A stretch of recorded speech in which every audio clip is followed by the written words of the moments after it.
sa bundok. Dito po kami ngayon. Dinalaw ang kubo. Marami ng mga something. Yan o. Kapitbahay ko si Elsie. Yung sa Ate Eden. Yan, mga sumasalubong na aso kasi pinapakain din namin sila. Yan ang hamog ngayon. Ganda ngayon dito.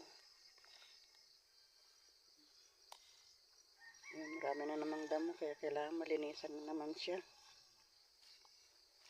Wala na ng dahon ng mga lakas ng hangin dito. Yan. Ito na po ngayon ang kubo ko.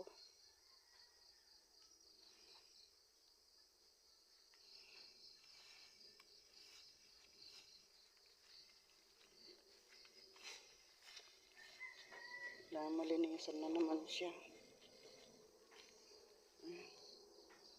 Hindi na ngayon ang hangin yung isa kong yero. Kaya pinaayos pa.